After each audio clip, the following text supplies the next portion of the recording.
അവിടെ ഇരിക്കും. ഹരേ കൃഷ്ണ. ഹരേ കൃഷ്ണ. തുടങ്ങാം.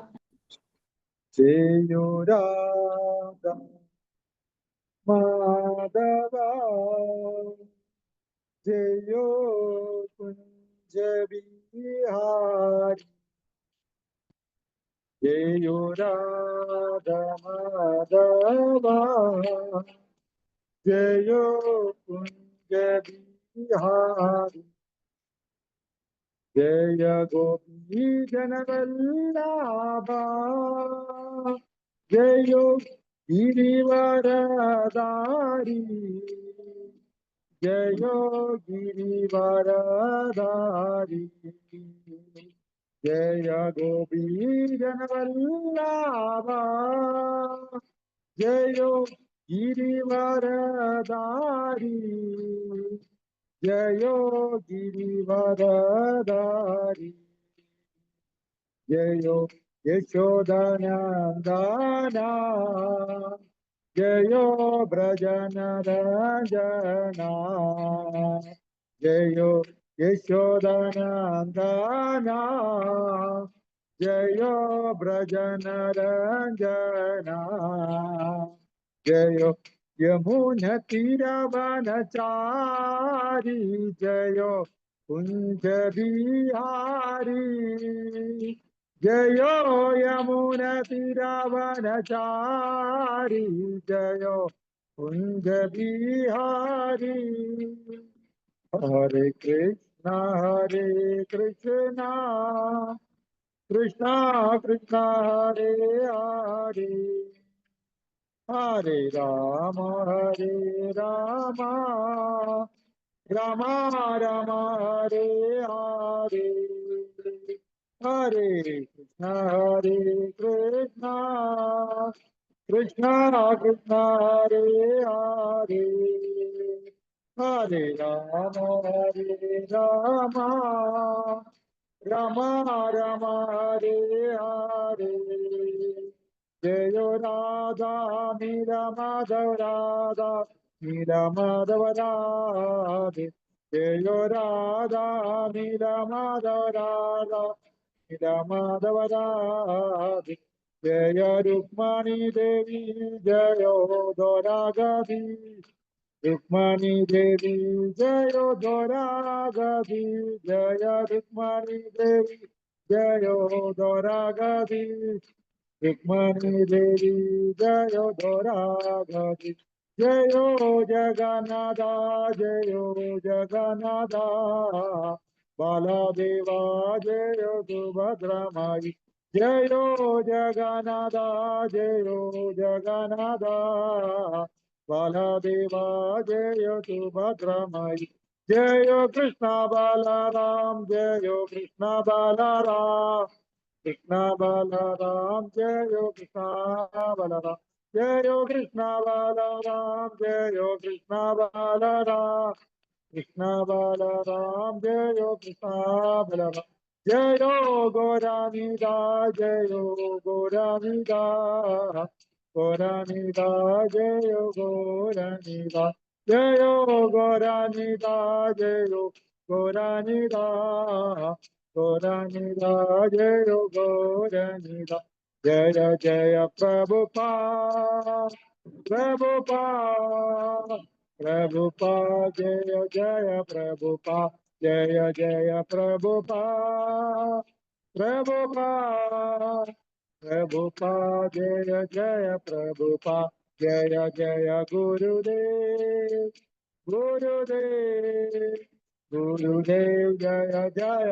ഗുരുദേവ് ജയ ജയ ഗുരുദേവ് ഗുരുദേവ് ഗുരുദേവ് ജയ ജയ ഗുരുദേവ്.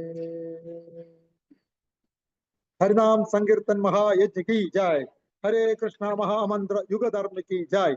श्रील प्रभुपाद की जय. श्रील गुरुदेव की जय.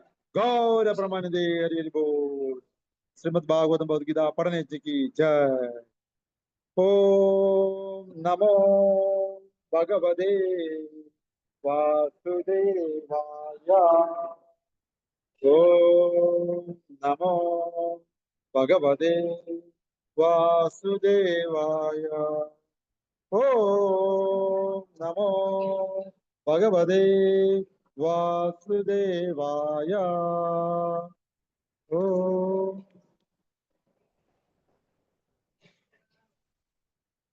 ഓം നമോ ഭഗവതേ വാസുദേവായ. ഓം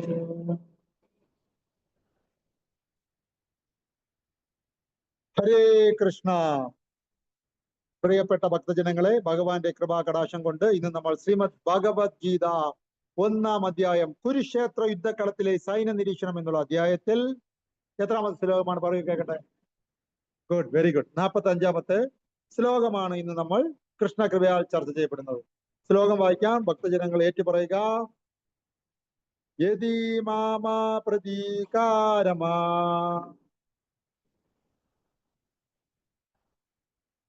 യദി മാമാ പ്രതീകാരമാ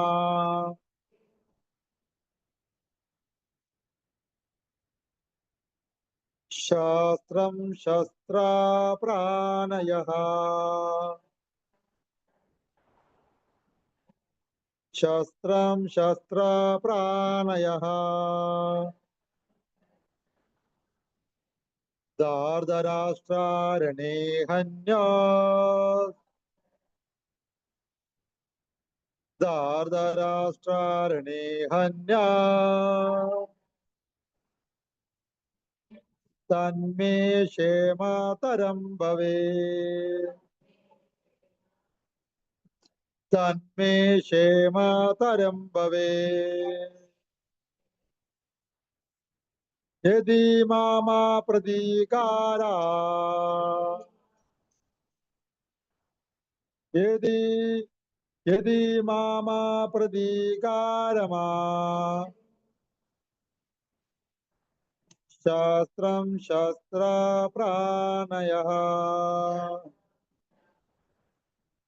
ശാസ്ത്രം ശസ്ത്രാ പ്രാണയഃ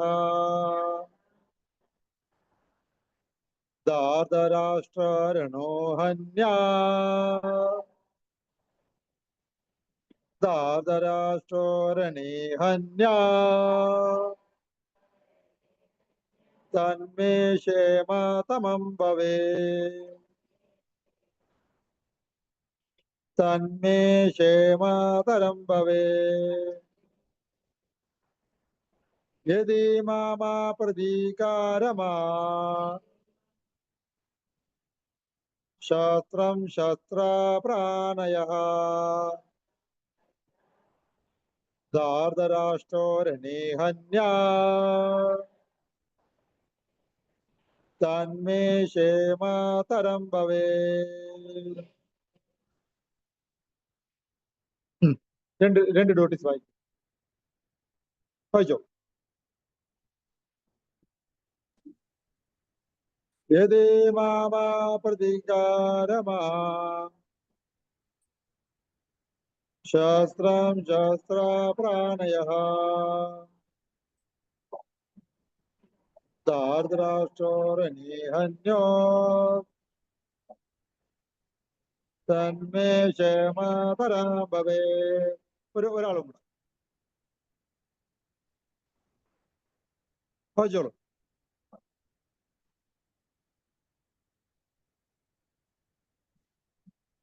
യദി മാമാ പ്രതീകാരമാ ശാസ്ത്രം ശസ്ത്രാ പ്രാണയഃ ധാർതരാഷ്ട്രാരണേ ഹന്യാത് തന്മേ ക്ഷേമതരം ഭവേത്. Very good, okay. ശാസ്ത്ര പ്രാണയഃ, ഏറ്റ് പറയൂ. ശാസ്ത്ര പ്രാണയഃ, ആയുധമെടുത്ത. ധാർതരാഷ്ട്രാഹ, ധൃതരാഷ്ട്രപുത്രന്മാർ. അശാസ്ത്രം, നിരായുധനായ. അപ്രതികാരം, പകരം വീട്ടാത്ത. മാം, എന്നെ രണേ യുദ്ധത്തിൽ ഹന്യം യതി കൊല്ലുമെങ്കിൽ തത് അത് മേ എനിക്ക് ക്ഷേമതരം ഏറെ നല്ലത് ഭവേത് ആയിത്തീരും. ഏറ്റു പറയുക. ധാർതരാഷ്ട്രന്മാരോട് പൊരുതുന്നതിൽ ഭേദം നിരായുദ്ധനായി പ്രതിരോധത്തിന് ഒരുങ്ങാതെ നിൽക്കുന്ന എന്നെ അവർ കൊല്ലട്ടെ എന്ന് വയ്ക്കുകയാണ്. ഒന്നുകൂടി. ധാർതരാഷ്ട്രന്മാരോട് പൊരുതുന്നതിൽ ഭേദം നിരായുദ്ധനായി പ്രതിരോധത്തിന് ഒരുങ്ങാതെ നിൽക്കുന്ന എന്നെ അവർ കൊല്ലട്ടെ എന്ന് വയ്ക്കുകയാണ്. ഭാവാർത്ഥം എസ് സി ഭക്തിവേദാന്ത സ്വാമി ശ്രീല പ്രഭുപാദിക്ക് ജയ്. ക്ഷത്രിയരുടെ സമരമുറകളിൽപ്പെട്ട ഒരു നിബന്ധനയാണ് നിരായുദ്ധനും പൊരുതാൻ ഇഷ്ടപ്പെടാത്തവനുമായ എതിരാളിയെ ആക്രമിച്ചുകൂടാ എന്നത്. ഈ വിഷമഘട്ടത്തിൽ ശത്രുക്കൾ ഇങ്ങോട്ട് ആക്രമിച്ചാലും താൻ പൊരുതാൻ പോകുന്നില്ലെന്ന് അർജുനൻ തീരുമാനിക്കുന്നു. മറുകക്ഷി എത്രമാത്രം യുദ്ധോത്സുകനാണെന്ന് അദ്ദേഹം ആലോചിച്ചതേയില്ല. ഭഗവാന്റെ ഉത്തമ ഭക്തനെന്ന നിലയിൽ സ്വാഭാവികമായ മൃദുല ഹൃദയത്തിന്റെ ലക്ഷണമാണിതെല്ലാം. ഓം തത് സത് ശ്രീല പ്രഭുപാദിക്ക് ജയ്. ഓം അജ്ഞാനതിമിരാന്തസ്യ ജ്ഞാനാഞ്ജനാശലാകയ ചക്ഷുല്ലോർമിലിതം യേന തസ്മൈ ശ്രീ ഗുരുവേ നമഃ. ശ്രീ ചൈതന്യ മനോഭീഷ്ടം സ്ഥാപിതം യേന ഭൂതലേ സ്വയം രൂപാ കഥം മഹ്യം ദദാതി സ്വപദാന്തികം. വന്ദേഹം ശ്രീഗുരോ ശ്രീയുതപാദകമലം ശ്രീഗുരുൻ വൈഷ്ണവാം ച ശ്രീരൂപം സാദ്രജാതം സഗഗണ രഘുനാനിതം ത്വം സജീവം സാദ്വൈതം സാവധൂതം പരിജന സഹിതം കൃഷ്ണ ചൈതന്യദേവം ശ്രീ രാധാ കൃഷ്ണ പാദാൻ സഹലളിതാ ശ്രീ വിശാഹാനിതാം ച. ഹേ കൃഷ്ണ കരുണാ സിന്ധോ ദീനബന്ധോ ജഗത്പദേ ഗോപേശ ഗോപിയ കാന്ത രാധാ കാന്ത നമസ്തുതേ. തപ്ത കാഞ്ചന ഗൗരാംഗി രാധേ വൃന്ദാവനേശ്വരി വൃഷഭാനുസുതേ ദേവി പ്രണമാമി ഹരിപ്രിയേ. നമോ മഹാവദന്യായ കൃഷ്ണ പ്രേമ പ്രദായതേ കൃഷ്ണായ കൃഷ്ണ ചൈതന്യ നാമേ ഗൗർദിശേ നമഃ. നമോ ബ്രാഹ്മണദേവായ ഗോബ്രാഹ്മണ്യഹിതായ ച ജഗദ്ഗതായ കൃഷ്ണായ ഗോവിന്ദായ നമോ നമഃ. പാഞ്ചകൽപിതരൂപേച്ഛ കൃപാസിന്ധുഭേവ ച പതിതാനാം പാവനേഭ്യോ വൈഷ്ണവേഭോ നമോ നമഃ. നമോ ഓം വിഷ്ണുപാദായ കൃഷ്ണപ്രഷ്ടായ ഭൂതലേ ശ്രീമതേ ഭക്തിവേദാന്ത സ്വാമിനിധി നാമിനേ. നമസ്തേ സരസ്വതീ ദേവേ ഗൗരവാണി പ്രചാരിണേ നിർവിശേഷ ശൂന്യവാദി പാശ്ചാത്യ ദേശധാരണേ. ജയ ശ്രീകൃഷ്ണ ചൈതന്യ പ്രഭോ നിത്യാനന്ദ ശ്രീ അദ്വൈത ഗദാധര ശ്രീവാസാദി ഗൗരഭക്തവൃന്ദ. ഹരേ കൃഷ്ണ കൃഷ്ണ കൃഷ്ണ ഹരേ ഹരേ ഹരേ രാമ രാമ രാമ ഹരേ ഹരേ. ഹരേ കൃഷ്ണ. നമോ വിശുദ്ധായ ശ്രീമതി മഹാവിഷ്ണു സാമദിനാമിന് നമാമൃതം ജനാരോഗ്യ ശ്രീ ഭാഗവത പത്സമയ ശ്രീ പ്രചാരണ ലോകധാരണ ശ്രീ മഹാവിഷ്ണു സാമദിന. ഹരേ കൃഷ്ണ. വളരെ സന്തോഷമുണ്ട്. ഇന്ന് നമ്മൾ ഭഗവത്ഗീതയുടെ 1-ാം അധ്യായം ഏറ്റവും അവസാനത്തെ ശ്ലോകത്തിന്റെ തൊട്ടടുത്തുള്ള ശ്ലോകത്തിൽ എത്തിയിരിക്കുകയാണ്. അതും കൂടെ തീർക്കണം അല്ലേ? ഓക്കെ. അപ്പോ 45-ാമത്തെ ശ്ലോകമാണ് ഇന്ന് നമ്മൾ ചർച്ച ചെയ്യപ്പെടുന്നത്. 1-ാം അധ്യായത്തിൽ മൊത്തം 46 ശ്ലോകങ്ങളുണ്ട് അല്ലെ? കഴിഞ്ഞ കുറച്ച് ദിവസങ്ങളായി നമ്മൾ ഭഗവത്ഗീതയെ കുറിച്ച് വളരെ ഡീപ്പായിട്ട് അല്ലെ ഓരോ ശ്ലോകം പഠിച്ചു വന്നുകൊണ്ടിരിക്കുകയാണ്. അപ്പോ ഭഗവത്ഗീതയുടെ പ്രിഫേസ്, തുടക്കം, പ്രിഫേസ് എന്ന് പറയും. പ്രിഫേസ് ആണ് എന്താണ്? 1-ാം അധ്യായം. തുടക്കം, പ്രിഫേസ് എന്ന് ഇംഗ്ലീഷിൽ പറയും. അതാണ് 1-ാം അധ്യായം. ആമുഖം എന്ന് പറയും. ഓക്കെ. പ്രിഫേസ്, ആമുഖം എന്ന് പറയുന്നത് കറക്റ്റ് ആണോ അറിയില്ല. എന്തായാലും പ്രിഫേസ് എന്നാണ് ഇംഗ്ലീഷിൽ പറയുന്നത്. അതാണ് 1-ാം അധ്യായം. 2-ാം അധ്യായം അതിന്റെ സമ്മറിയാണ്. മൊത്തം ഭഗവത്ഗീതയിൽ പറയുന്ന എല്ലാ കാര്യങ്ങളും ഏതിനകത്ത് കിട്ടും? 2-ാം അധ്യായത്തിൽ മൊത്തം ഭഗവത്ഗീതയും കൂടെ സമ്മറൈസ് ചെയ്ത് പറഞ്ഞിരിക്കുന്നത് 2-ാം അധ്യായമാണ്. ഓക്കെ. ബാക്കിയുള്ളത് ഭഗവത്ഗീതയുടെ പ്രധാനപ്പെട്ട എല്ലാ വിസ്തരിച്ചുള്ള ഡിസ്കഷനാണ് 3-ാം അധ്യായം മുതൽ തുടങ്ങുന്നത്.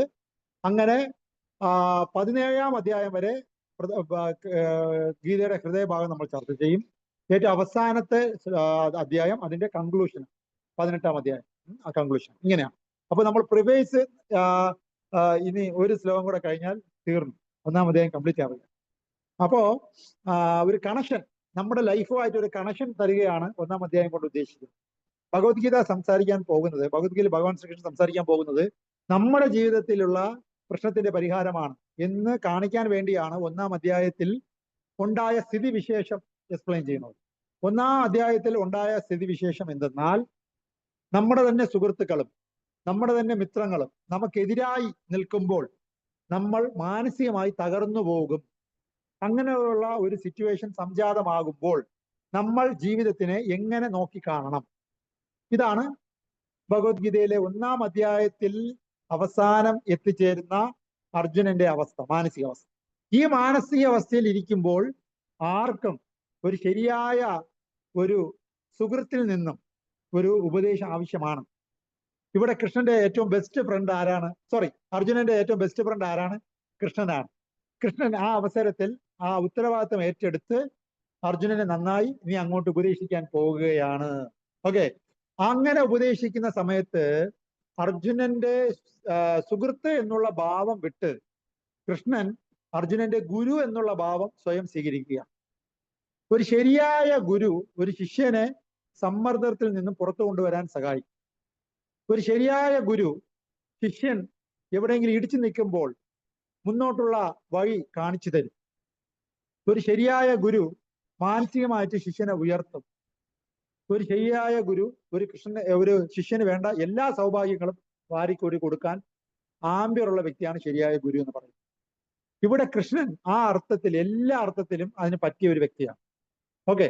അതുകൊണ്ട് ഇനി അങ്ങോട്ട് 2-ാം അധ്യായം മുതൽ ഭഗവാൻ ശ്രീകൃഷ്ണൻ അർജുനനെ ഗീത ഉപദേശിക്കുകയാണ്. ഗീത ഉപദേശിക്കുമ്പോൾ ഗീതയുടെ പേരെന്താണ്?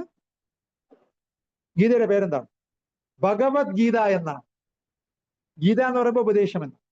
ആരുടെ ഉപദേശം? കൃഷ്ണഗീത എന്നല്ല അതിന്റെ പേര്, ഭഗവത്ഗീത എന്നാണ് പേര്. ഭഗവാന്റെ ഉപദേശമാണ്.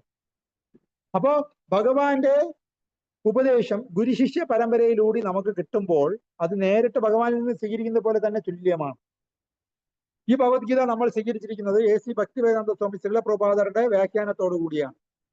അത് ഗുരുശിഷ്യ പരമ്പരയിൽ വന്ന ആധികാരികമായ ഒരു ആചാര്യനാണ്.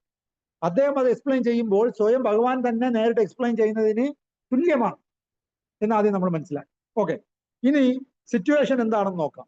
എന്താണ് സിറ്റുവേഷൻ? ഇപ്പോ കുരുക്ഷേത്ര യുദ്ധകളത്തിൽ വന്നു നിൽക്കുന്ന അർജുനൻ ഓപ്പോസിറ്റ് പാർട്ടികൾ ആരാണെന്ന് നോക്കിയപ്പോൾ അദ്ദേഹത്തിന്റെ തന്നെ സ്വന്തം സുഹൃത്തുക്കളും മിത്രങ്ങളുമാണ് ഇദ്ദേഹത്തിന് എതിരായി ഇപ്പോൾ വന്നു നിൽക്കുന്നത്. സ്വാഭാവികമായിട്ടും നമ്മുടെ തന്നെ സുഹൃത്തുക്കൾ നമ്മുടെ ശത്രുക്കളായി മാറുമ്പോൾ, നമ്മൾ ഏറ്റവും കൂടുതൽ സ്നേഹിച്ച നമ്മുടെ റിലേറ്റീവ്സ് നമ്മുടെ തന്നെ ഓപ്പോസിറ്റ് ആയിട്ട് നമ്മുടെ രക്തം ദാഹിച്ചു നിൽക്കുമ്പോൾ, നമ്മുടെ പതനം ആഗ്രഹിച്ചു നിൽക്കുമ്പോൾ, നമ്മുടെ പരാജയം ആഗ്രഹിച്ചു നിൽക്കുമ്പോൾ, നമ്മുടെ നാശം ആഗ്രഹിച്ചു നിൽക്കുമ്പോൾ നമ്മൾ വിഷമിക്കുമോ ഇല്ലയോ? നമ്മൾ നശിച്ചു പോകുന്നതിനേക്കാൾ വിഷമമാണ് ഇങ്ങനെയുള്ള ആൾക്കാരുടെ ഈ ആറ്റിറ്റ്യൂഡ് കാണുമ്പോൾ. ശരിയല്ലേ? നശിക്കുന്നതിനേക്കാളും വിഷമമാണ് ഇവരുടെ ഈ ആറ്റിറ്റ്യൂഡ് മനസ്സിലാവും, അല്ലെ? അങ്ങനെയുള്ള സിറ്റുവേഷനിലൂടെ നമ്മൾ എന്തെങ്കിലും മുന്നോട്ട് പോയിട്ടുണ്ടോ? ഉണ്ടോ ഇല്ലേ? ഉണ്ട്. അതെന്താ? നിങ്ങളെല്ലാം ഡീസന്റ് ആണോ? ഇങ്ങനത്തെ പ്രശ്നങ്ങളെ ഇല്ലാത്ത ആൾക്കാരാണോ? അതാണ്. കൂടെ നിൽക്കുന്നവർ ഡീസന്റ് അല്ല, നമ്മൾ ഡീസന്റ് ആണ്, പക്ഷെ നമ്മുടെ ചുറ്റുമുള്ള ആൾക്കാർ ഡീസന്റ് അല്ല. അതെ, ഇതേപോലെ ചുറ്റും ഉള്ള ആൾക്കാരെ കണ്ടാണ് ഇവിടെ അർജുനൻ വിഷമിക്കുന്നത്. ഫ്രണ്ടിലുള്ള ആൾക്കാരെ മാത്രം കണ്ടിട്ടല്ല, ബാക്കിലുള്ള ആൾക്കാരെ കണ്ടിട്ടാണ്. അദ്ദേഹത്തിന്റെ രഥം ഇപ്പൊ വന്ന് നിൽക്കുന്നത് 2 സൈന്യത്തിന്റെ നടുവിലാണ്. ആണോ? നീ അങ്ങോട്ട് അങ്ങനെയാണോ? അല്ലേ? 2 സൈന്യത്തിന്റെ നടുവിലാണ്. അപ്പൊ ചുറ്റും, സാറ് പറഞ്ഞ വളരെ കറക്റ്റാണ്, ചുറ്റുമുള്ള ആൾക്കാരെ കണ്ടാണ് വിഷമം. ചുറ്റുമുള്ള ആൾക്കാർ, ഓപ്പോസിറ്റ് ആയിട്ട് നിൽക്കുന്ന ആൾക്കാരും മരണമെങ്കിൽ മരണം എന്ന് തീരുമാനിച്ചു വന്നവരാണ്. ഇനി എന്റെ ഭാഗത്ത് നിൽക്കുന്ന ആൾക്കാരോ അത് കാണുമ്പോൾ കൂടുതൽ സങ്കടം. എന്താ? അവർ എനിക്ക് വേണ്ടി മരിക്കാൻ തയ്യാറായി വരുന്നല്ലോ, അല്ലെ? എന്നെ സഹായിക്കാൻ ഈ സിറ്റുവേഷനിൽ വന്നു ചേർന്നവരല്ലേ? അപ്പൊ അത് കാണുമ്പോൾ കൂടുതൽ സങ്കടം. മനസ്സിലായില്ലേ? അത് കൂടുതൽ സ്നേഹം കൊണ്ടുള്ള സങ്കടം. മറ്റുള്ളത് അയ്യോ എനിക്കെതിരെയുള്ള ദ്രോഹം ചെയ്യാൻ വന്നല്ലോ ഇവരെല്ലാം, അതിന്റെ സങ്കടം. എന്തായാലും സങ്കടമാണ് ഇവിടെ കാണുന്നത്. സന്തോഷമുണ്ടോ? നമ്മുടെ സപ്പോർട്ടിന് ആൾ വന്നാലും സങ്കടം തന്നെ, സ്നേഹം കൂടുതൽ കൊണ്ടുള്ള സങ്കടം. ഇനി നമുക്കെതിരെ ദ്രോഹം ചെയ്യാൻ വന്നാ അയ്യോ ദ്രോഹം ചെയ്യാൻ ഇവരിലൊക്കെ വന്നു കഴിഞ്ഞല്ലോ എന്ന് ആലോചിച്ച് അവിടെയും സങ്കടം തന്നെ. സങ്കടം തന്നെ മിച്ചം. ശരിയല്ലേ? അതാണ് ഈ സിറ്റുവേഷനിൽ സ്വാഭാവികമായും എന്ത് ചെയ്യണം എന്ത് ചെയ്യാൻ പാടില്ല എന്നതിനെ കുറിച്ച് ഓർത്ത് സ്വാഭാവികമായിട്ടും ഒരു അവ്യക്തത നമ്മുടെ ഫ്രണ്ടിൽ ഉണ്ടാവും. ആണോ അല്ലയോ? എന്താണ് ശരി? ഞാൻ ചെയ്യുന്നത് ശരി തന്നെയാണോ? ഞാൻ ചെയ്യുന്നതാണോ ശരി? അത് നമ്മുടെ ഓപ്പോസിറ്റ് ആയിട്ടിരിക്കുന്നവരെ ചെയ്യുന്നതാണോ ശരി എന്നൊരു കൺഫ്യൂഷൻ ഉണ്ടായിപ്പോ. ഉദാഹരണത്തിന് നമ്മളെ വീട്ടില് നമ്മുടെ അച്ഛനും അമ്മയായിട്ട് ഒരു വഴക്കുണ്ടാക്കി വെച്ചോളെ. കുറച്ച് ദിവസം കഴിഞ്ഞിട്ട് നമ്മൾ ആലോചിക്കും, ഞാൻ അങ്ങനെ ഒന്നും പറയണ്ടായിരുന്നു, അല്ലേ? ഞാൻ പറഞ്ഞത് കൊണ്ടായിരിക്കും വെറുതെ ഒരു അടിയായി ഉടക്കായി. പിന്നെ ആലോചിക്കാം, എന്തിന് ഉടക്കുണ്ടാക്കണ്ട? നമ്മുടെ ഭാഗത്തല്ലേ ശരി? അച്ഛനമ്മ കാണിച്ചത് തെറ്റല്ലേ? അല്ലെങ്കിൽ സഹോദരന്മാര് കാണിച്ചത് തെറ്റല്ലേ? സഹോദരി കാണിച്ചത് തെറ്റല്ലേ? എന്റെ ഭാഗത്ത് തന്നെയാണ് ശരി എന്ന് പറഞ്ഞ് നമ്മൾ വീണ്ടും നമ്മളെ തന്നെ ഒന്ന് തടവി വിട്ട് വീണ്ടും ഒന്ന് എന്നാ ഞാൻ ചെയ്തത് തന്നെ ശരിയെന്ന് സമ്മതിക്കും. വീണ്ടും ഇടയ്ക്കിടയ്ക്ക് ഒറ്റയ്ക്കിരിക്കുമ്പോൾ ആലോചിക്കും, ഇനി അവര് പറയുന്നതാണോ ശരി, എന്റെ ഭാഗത്താണോ തെറ്റ്? ഇങ്ങനെ ഡബിൾ മൈൻഡ് എപ്പോഴും നമ്മുടെ മനസ്സിനെ ഇങ്ങനെ കാർന്ന് തിന്നുകൊണ്ടിരിക്കും. ശരിയാണോ അല്ലയോ? ഇവിടെ അർജുനനും കുരുക്ഷേത്ര യുദ്ധക്കളത്തിൽ വന്നിട്ട് കൂടി ഞാൻ ചെയ്യുന്നത് ശരിയാണോ എന്നൊരു ഡൗട്ട് ഉള്ളിന്റെ ഉള്ളില് അദ്ദേഹത്തിന് ഉണ്ട്. അതുകൊണ്ടാണ് ആ പെട്ടെന്ന് അത് സെന്റിമെന്റൽ ആയിപ്പോയി. ആലോചിച്ച് നോക്കുന്നത് ശ്ലോകം എന്താ? സെന്റിമെന്റലാണ്. എന്താ സെന്റിമെന്റൽ? എങ്ങനെയാണ് സെന്റിമെന്റൽ നോക്കിക്കേ. ഞാൻ എന്തായാലും യുദ്ധം ചെയ്യാൻ ഉദ്ദേശിക്കുന്നില്ല. ഇനി ഓപ്പോസിറ്റുള്ള ആള് എന്നെ കൊന്നാണെങ്കിൽ കൊന്നോണ്ട് പോട്ട്, എന്നാലും ഞാൻ യുദ്ധം ചെയ്യൂല. ഞാൻ എങ്ങനെ എന്റെ തന്നെ സ്വന്തം ആൾക്കാരെ ഞാൻ കൊല്ലും? അവരിന് തെറ്റോ ശരിയോ അവരുടെ ഭാഗത്തോ എന്റെ ഭാഗത്തോ അതൊന്നും പ്രശ്നമല്ല. ഞാൻ എന്തായാലും എന്റെ സ്വന്തക്കാരെ ഒന്നും കൊല്ലാൻ ഉദ്ദേശിക്കുന്നില്ല എന്നൊരു പെട്ടെന്നൊരു തീരുമാനം ആരെടുത്തിരിക്കുന്നു? ഇന്നത്തെ ശ്ലോകത്തിൽ അതല്ലേ കാണുന്നത്? എടുത്തിരിക്കും. എന്നിട്ട് ഒരു കാര്യം കൂടെ പറയുന്നുണ്ട്. എന്താ? ഞാൻ യുദ്ധം ചെയ്യുന്നില്ല എന്ന് മാത്രമല്ല, ഇനി അഥവാ അവരെന്നെ കൊല്ലുകയാണെങ്കിൽ കൊന്നുകൊണ്ട് പോട്ട്, നോ പ്രോബ്ലം, അതും എനിക്ക് തന്നെ ഗുണമാണ്. എന്താ ധൃതരാഷ്ട്രന്മാരോട് പൊരുതുന്നതിൽ ഭേദം നിരായുധനായി പ്രതിരോധത്തിന് ഒരുങ്ങാതെ നിൽക്കുന്ന എന്നെ അവർ കൊല്ലട്ടെ എന്ന് വയ്ക്കുന്നതാണ്. അതാണ് എനിക്ക് നല്ലത്. ആർക്ക് നല്ലത്? എനിക്ക് നല്ലത് എന്ന് അദ്ദേഹം സ്വയം തീരുമാനിക്കുക. ശരിയാണോ? അത് ശരിയായ ഒരു ആറ്റിറ്റ്യൂഡാണോ? ആണോ? അതെങ്ങനെയെന്ന് വെച്ചാൽ നമുക്ക് മനസ്സിലാവുന്ന ഭാഷയിൽ ഒന്ന് സംസാരിക്കാം. ഒരു പെൺകുട്ടിയെ ഭയങ്കരമായിട്ട് അങ്ങ് ഇഷ്ടപ്പെട്ടു. ഒരു സുപ്രഭാതത്തിൽ ആ കുട്ടിക്ക് വേറെ കല്യാണം കഴിഞ്ഞു, കെട്ടിപ്പോയി. കാമുകൻ താടി വളർത്തി നടക്കും. മാനസികാവസ്ഥ എന്താണ് പറയും? ഇനി എനിക്കൊരു കല്യാണം വേണ്ട. ഒരു വർഷം കഴിഞ്ഞു, ആ കുട്ടി ഒന്ന് പ്രസവിച്ചു. വീണ്ടും ഒരു 3-4 വർഷം കഴിഞ്ഞു, ഇപ്പോഴും താടിയുടെ നീളം കൂടിക്കൂടി വരും. ആ കുട്ടി ഒന്നുകൂടി പ്രസവിച്ചു. മനസ്സിലായോ? വല്ല ആവശ്യമുണ്ടോ? വല്ല ആവശ്യമുണ്ടോ?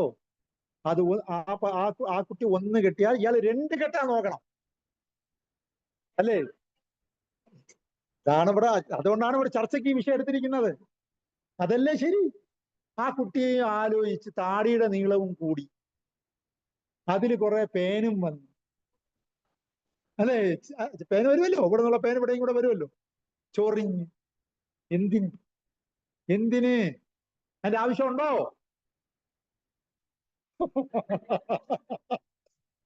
പിന്നെ ചില ആൾക്കാര് സൂയിസൈഡ് ചെയ്തവർ. എന്താണ്? അതൊക്കെ പണ്ട് 1980-ല്.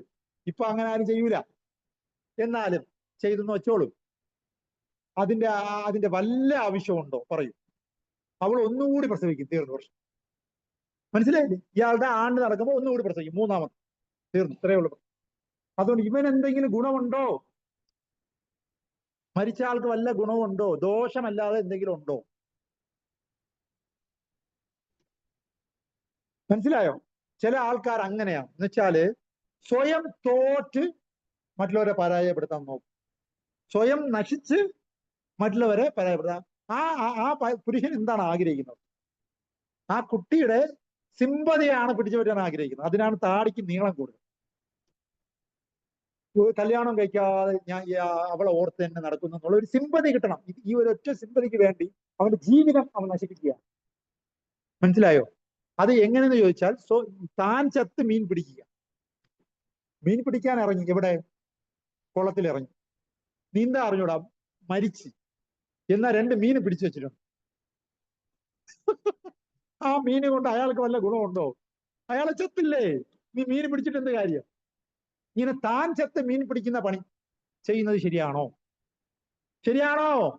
ശരിയല്ല. സ്വയം നശിച്ച് മറ്റുള്ളവരെ പകരം വീട്ടുന്നത് ശരിയാണോ? സ്വയം നശിച്ച് ഇനി നശിക്കാനൊന്നുമില്ല. അതിലൂടെ ഞാൻ മറ്റുള്ളവരെ പരാജയപ്പെടുത്തി എന്നുള്ള ഒരു മൂഢ സ്വർഗത്തിൽ ഒരു സന്തോഷം. സ്വയം നശിച്ച് മറ്റുള്ളവരെ പരാജയപ്പെടുത്തുക. മനസ്സിലായോ? ശരിയാണോ? ഭാര്യ പറയും, നിങ്ങൾ ഞാൻ പറഞ്ഞത് അനുസരിച്ചില്ലെങ്കിൽ ഞാൻ ആത്മഹത്യ ചെയ്തോ. ഇവിടെ ഇത് കേൾക്കുമ്പോ ഭർത്താവിന് ഒരു വിഷമം. അയ്യോ വേണ്ട, ചെയ്യണ്ട. ഉടനെ വഴങ്ങി കൊടുക്കും. ഭാര്യ എന്ത് പറഞ്ഞാലും ആരാ സമ്മതിച്ചു കൊടുക്കും? ഭർത്താവ് സമ്മതിച്ചു കൊടുക്കും. ശരിക്കും അങ്ങനെ ഭാര്യ ചെയ്യുന്നത് ശരിയാണോ തെറ്റാണോ?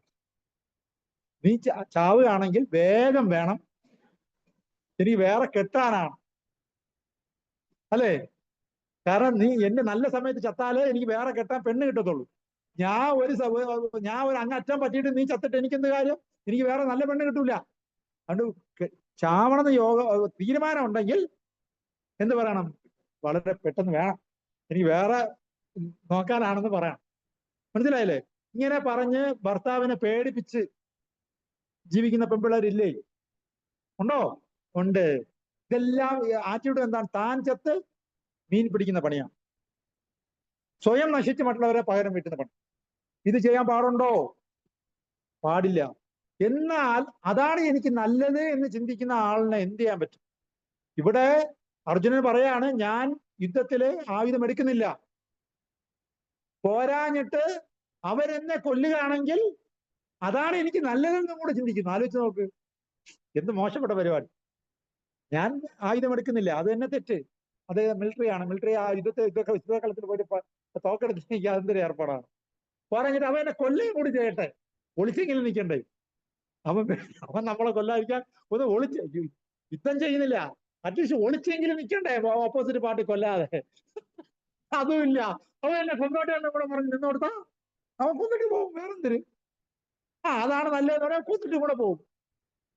ശരി, യുദ്ധം ചെയ്യുന്നില്ല, ഒന്ന് ഒളിച്ചെങ്കിലും നിന്നോടെ. ഇല്ല, എന്നെ വന്ന് കൊന്നിട്ട് പോകുമെന്ന് പറഞ്ഞ അത് കുറച്ചുകൂടി വേറെ ലെവലാണ്. മനസ്സിലായില്ലേ? അതാണോ അതിന്റെ ശരി? പറയും. അപ്പൊ അർജുനൻ ആ ലെവലിൽ എത്തിയിരിക്കുകയാണ്. ഇങ്ങനെയാണ് നമ്മൾ പലപ്പോഴും നമ്മൾക്ക് നല്ലത് ഏതെന്ന് നമുക്ക് തിരിച്ചറിയാൻ കഴിയാതെ വരുമ്പോ നമ്മൾ ചെയ്യുന്ന പ്രവൃത്തി നമുക്ക് ദോഷമായിട്ടും കൂടെ വരും. മനസ്സിലായോ? കോടതിയിൽ ഒരു ഡോക്യുമെന്റ് കൊടുക്കരുത്. എവിടെ കൊടുക്കരുത്?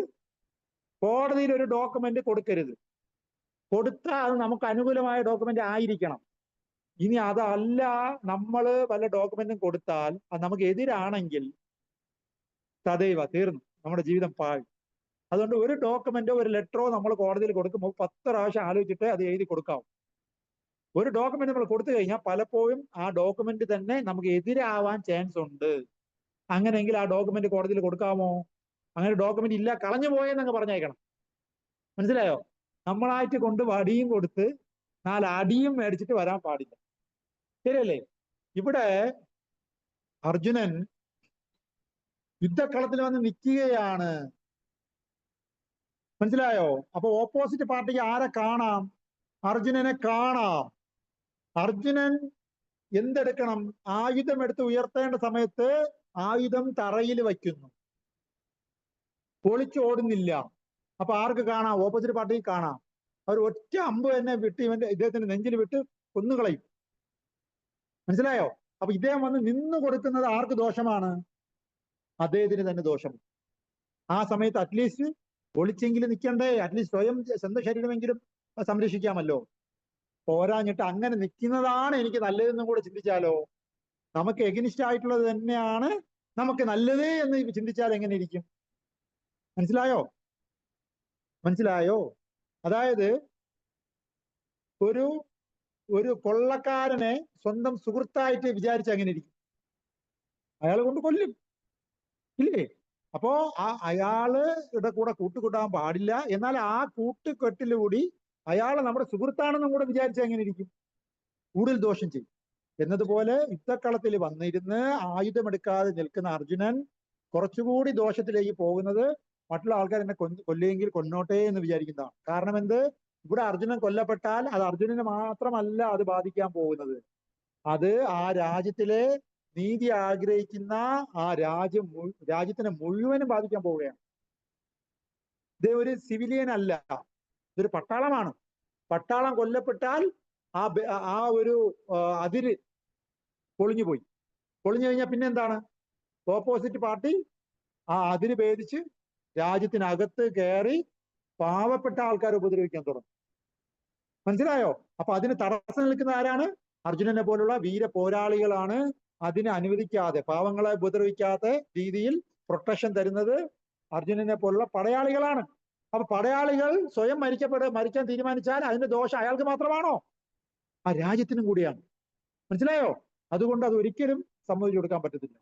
മനസ്സിലായോ? ഒരു ഗുരുവിൽ നിന്ന് ദീക്ഷ സ്വീകരിച്ചു കഴിഞ്ഞാൽ ആ ശരീരം ആരുടേതാണ്? അദ്ദേഹത്തിൻ്റെതല്ല. ആ ശരീരം ഗുരുവിന്റെയാണ്. മനസ്സിലായോ? ഒരു ഗുരുവിൽ നിന്ന് ഒരു ശിഷ്യൻ ദീക്ഷ എടുത്തു കഴിഞ്ഞാൽ ആ ശിഷ്യന്റെ ശരീരം ആരുടേതല്ല, ശിഷ്യന്റേതല്ല. പകരം ആരുടേതാണ്? അത് ഗുരുവിൻ്റെതാണ്. ഒന്നുകൂടെ മനസ്സിലാവുന്ന ഭാഷയെ പറയാം. കല്യാണം കഴിഞ്ഞു, ഭാര്യ അപ്പുറത്തെ വീട്ടിൽ പോയി, അപ്പുറത്തെ കടയിൽ പോയി പറ്റ് എല്ലാ സാധനവും പറ്റിന് മേടിച്ചു. അതിലൂടെ ഭർത്താവ് പോയപ്പോ ആ കടക്കാരൻ ആരോട് ചോദിച്ചു പൈസ? ഭർത്താവിനോട് ചോദിച്ചു. ഭർത്താവ് പറയാണ്, ഞാൻ ഇവിടെ നിന്നൊന്നും മേടിച്ചില്ലല്ലോ. മനസ്സിലായോ? ആ ബാധ്യതയിൽ നിന്ന് ഭർത്താവിന് ഒഴിയാൻ പറ്റോ? പറ്റില്ല. ഭാര്യ ചെയ്യുന്ന ഇതുപോലത്തെ കാര്യങ്ങളിൽ ഉത്തരവാദി ഭർത്താവാണ്. അതിന് ഉത്തരവാദി ആർക്കുണ്ട്? ഭർത്താവിനുണ്ട്. അപ്പൊ ഭാര്യയെ ഉടനെ ഭർത്താവ് പറയും, എന്ത് പറയും? നീ 100 രൂപയുടെ അരി മേടിക്കണ്ട, 50 രൂപയുടെ അരി മേടിച്ചാൽ മതി. മനസ്സിലായോ? അപ്പൊ ഭാര്യയുടെ പ്രവർത്തനത്തിന് ആര് കൺട്രോൾ ചെയ്യും? ഭർത്താവ് ഒന്ന് ഉപദേശിക്കാൻ തോന്നും. അപ്പൊ ഭാര്യ ചെയ്യുന്ന പ്രവൃത്തി യഥാർത്ഥത്തിൽ ആര് ചെയ്യുന്ന പ്രവൃത്തിയായിട്ടാണ് കൂട്ടപ്പെടുന്നത്? ഭർത്താവ് ചെയ്യുന്ന പ്രവൃത്തിയാണ് കൂട്ടപ്പെടുന്നത്, അല്ലേ?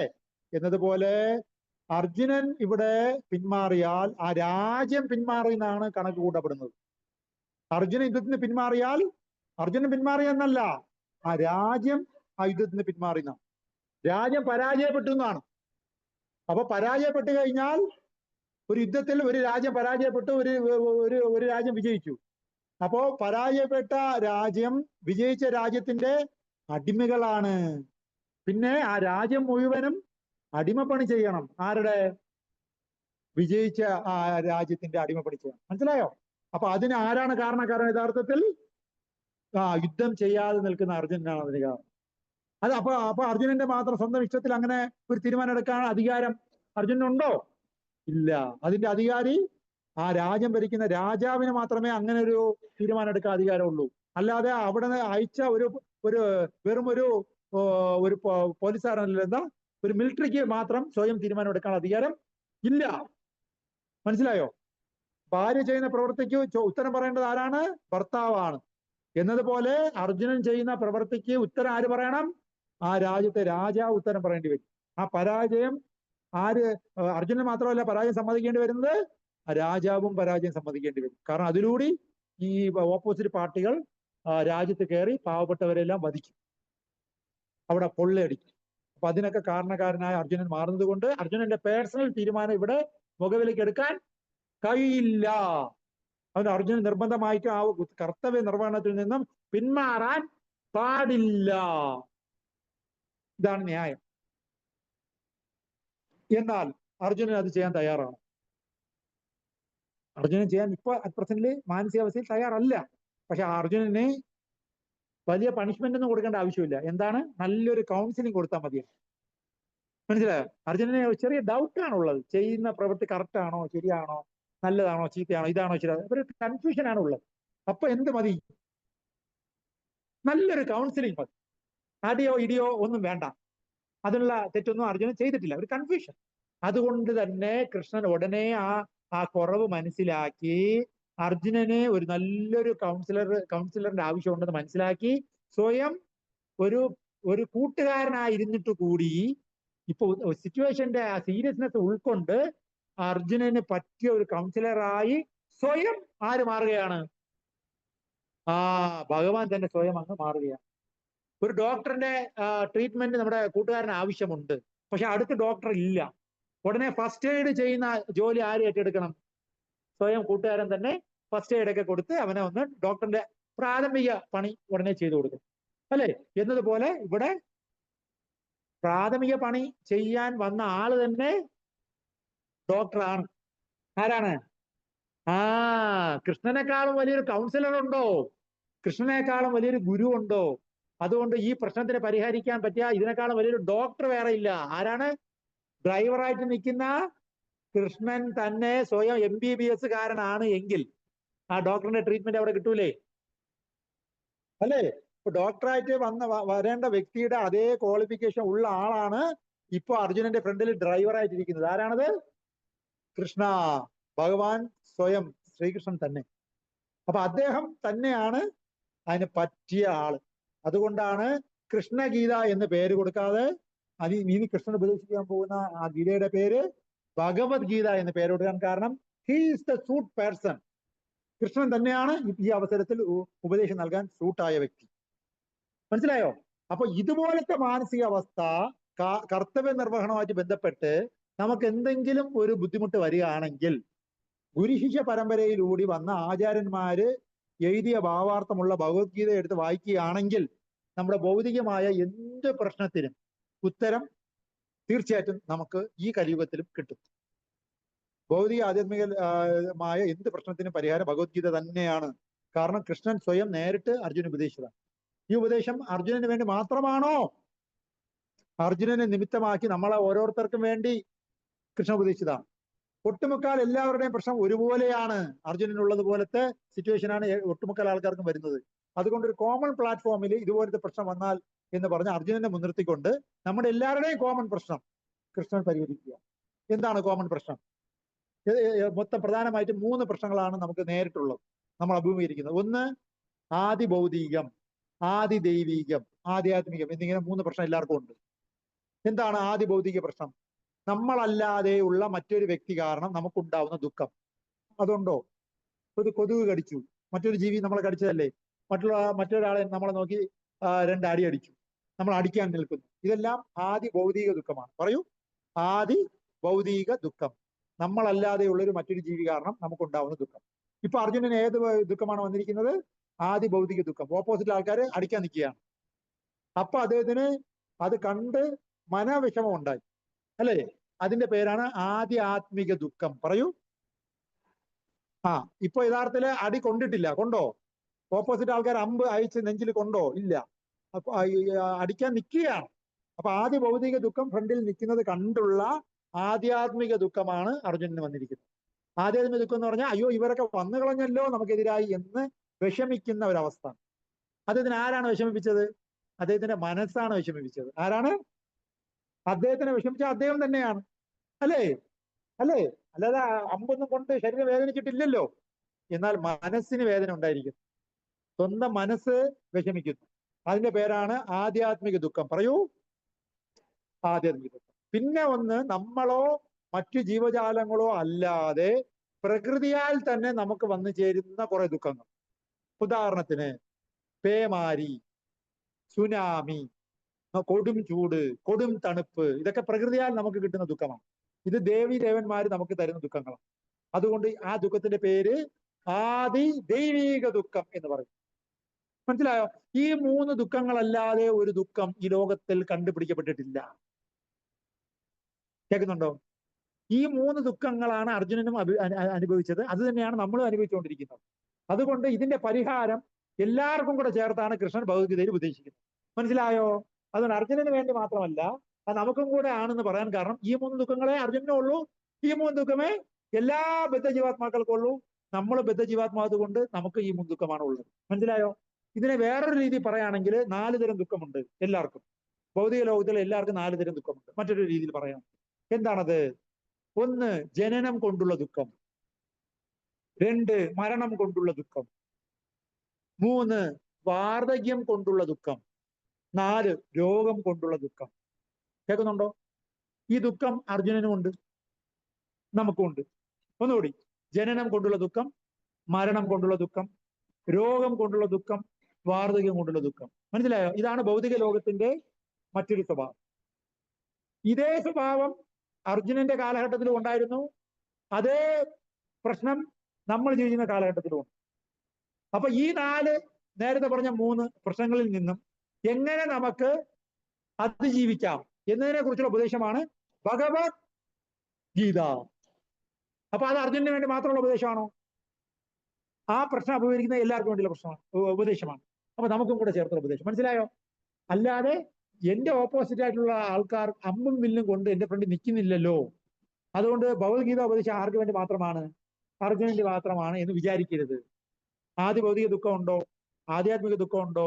ആദ്യ ദൈവിക ദുഃഖം നമുക്കുണ്ടോ? എങ്കിൽ ഭഗവത്ഗീത നമുക്കുള്ളതാണ്, നമുക്ക് വേണ്ടിയുള്ള ഉപദേശം.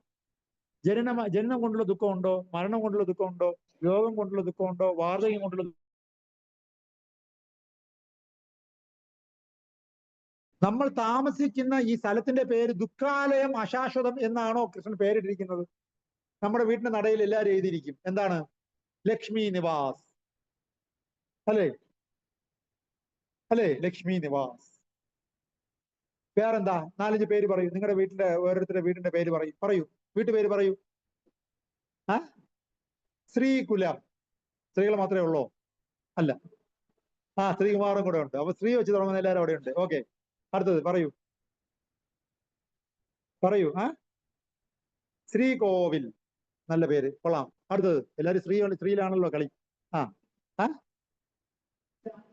ശാന്തിനി വിലാസം. കൊള്ളാം. കൃഷ്ണവിലാസം. കൊള്ളാം, നല്ല, വെരി ഗുഡ്. അതാ. അപ്പൊ അതിനകത്ത് ശ്രീകുമാരിയും ഉണ്ട്, ശ്രീകുമാറും ഉണ്ട്. അവര് നമ്മുടെ ഫാമിലിയാണ്, അല്ലേ? അതേപോലെ ഈ ഭൂമിയെ മൊത്തത്തിൽ കൃഷ്ണൻ ഒരു പേരിട്ടിരിക്കുന്നു. അവിടെ ആരുടെ കുടുംബമാണുള്ളത്? ഭഗവാന്റെ കുടുംബമാണുള്ളത്. നമ്മളെല്ലാം അവിടെ കുടുംബങ്ങളുടെ അംഗമാണ്. എല്ലാത്തിനും കൂടെ ഭഗവാൻ ഇങ്ങനെ ചിന്തിച്ചു നോക്കി ഏത് പേര് കൊടുക്കാം. നിങ്ങളും ആലോചിച്ചില്ലേ വീട് വെച്ചപ്പോ ഏത് പേര്? ഇതേപോലെ ഭഗവാൻ ആലോചിച്ചിട്ട് അതിന് പറ്റിയ ഒരു പേര് കൊടുത്തു. ദയവായി ക്ഷമിച്ചാലും. തന്നപ്പോ സൂട്ടായ പേര് വന്നത് ഇങ്ങനെയായിരുന്നു: ദുഃഖാലയം എന്നാണ് പേര്. നല്ല പേരല്ലേ? ഭഗവാൻ നോക്കിയപ്പോ ഭഗവാൻ സത്യസന്ധനായിപ്പോയി, അതുകൊണ്ടാണ് പ്രശ്നം. അതെവിടെ വന്നിട്ട് സന്തോഷ ആലയം എന്ന് കൊടുക്കാതെ ഇത് മനസ്സ് വന്നില്ല. കാരണം എന്ത്? ഇതിനകത്ത് എന്തേ ഉള്ളൂ? ജനനം, മരണം, രോഗം, വാർദ്ധക്യം, ആദി ഭൗതിക ദുഃഖം, ആദി ദൈവിക ദുഃഖം, ആധ്യാത്മിക ദുഃഖം. ഈ ദുഃഖം എന്നുള്ളതല്ലേ കുറെ നേരം കൊണ്ട് ഞാൻ പറഞ്ഞുകൊണ്ടിരിക്കുന്നത്. അപ്പൊ ഇങ്ങനെയുള്ള സ്ഥലത്ത് സുഖാലയം എന്ന് എങ്ങനെ പേര് തരും? നമ്മളാണെങ്കിൽ ഇട്ടേന്. പക്ഷെ ഭഗവാൻ സത്യസന്ധനായതുകൊണ്ട് അദ്ദേഹത്തിനോട് ചോദിച്ചപ്പോ അദ്ദേഹം തന്നെ പറയട്ടെ. അതേ വൈകുണ്ഠം ഉണ്ടാക്കി വെച്ചിട്ടുണ്ടല്ലോ. നിങ്ങൾ അവിടെ വരാത്തതിന് അദ്ദേഹത്തിന് എന്ത് ചെയ്യാൻ പറ്റും? ഇവിടെ കുണ്ടങ്ങളുള്ള ലോകത്തിന് കുണ്ടാലയം എന്നല്ലേ പേരിടാൻ പറ്റത്തുള്ളൂ. അവിടെ വൈകുണ്ഠം എന്ന് പേരിടാൻ പറ്റുമോ? വൈകുണ്ഠത്തിന് അതേ വൈകുണ്ഠം എന്ന് പേരിട്ടിട്ടുണ്ട്. നിങ്ങൾ താമസിക്കുന്നത് കുണ്ടമുള്ള സ്ഥലത്ത് ഇവിടെ കുണ്ടാലയം എന്നല്ലേ ഇടാൻ പറ്റും. വൈകുണ്ഠത്തിൽ വരണമെന്നുണ്ടെങ്കിൽ അതാണ് വൈകുണ്ഠം. അത് പറഞ്ഞു തരികയല്ലേ ചെയ്യാം. അതല്ലേ ഭൗതികത എത്രയും കഷ്ടപ്പെട്ടത് ഉപദേശിച്ചത്. നിങ്ങൾ താമസിക്കുന്ന സ്ഥലം ദുഃഖാലയമാണ്. ഇവിടെ മടയ സുഖാലയം ഉണ്ട് വേറെ, അതിന്റെ പേര് വൈകുണ്ഠം എന്നാണ്. അതിന് നീ ഇന്ന കാര്യം ചെയ്താൽ നിനക്ക് വരാം, ഞാൻ നിന്നെ കൊണ്ടുപോകാൻ റെഡി. ഇല്ല, ഞാൻ താമസിക്കുന്ന സ്ഥലത്തൊന്ന് പേര് മാറ്റി എന്നിട്ട് തരണം. സുഖാലയം ഒന്ന് ഇട്ടാ ഞാൻ ഹാപ്പി. അങ്ങനെ ഹാപ്പി ആവില്ലടാ മടയ. നീ താമസിക്കുന്ന സ്ഥലം നിനക്ക് ദുഃഖം മാത്രം സമ്മാനിക്കും.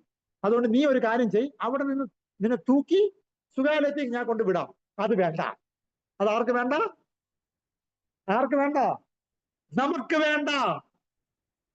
എന്നിട്ട് അദ്ദേഹത്തിനടുത്ത് പറയാണ്, നിങ്ങൾ എന്തിനാണ് ഈ സ്ഥലത്തിന് പേര് ഇങ്ങനെ ഇട്ട് ചോദിച്ചാൽ അദ്ദേഹം മാന്യമര്യാദയ്ക്ക് നമ്മളോട് പറയുന്നു, നീ ഇരിക്കുന്ന സ്ഥലം മോശം, നല്ല സ്ഥലത്ത് നിൽക്കാനാണ് നിനക്ക് ഇഷ്ടം, നല്ല സ്ഥലം ഉണ്ട്, ഞാൻ നിന്നെ കൊണ്ടുപോകാൻ റെഡിയുമാണ്, നീ വാ. വേണ്ട, ഈ സ്ഥലത്തിന്റെ പേര് മാത്രം മാറ്റിയാൽ മതി. നല്ല സ്ഥലം എന്നതുകൊണ്ട് മാത്രം നല്ലതാവോ? ഒരു സ്ഥലത്തിന്റെ പേര് ഡീസന്റ് മുക്ക്.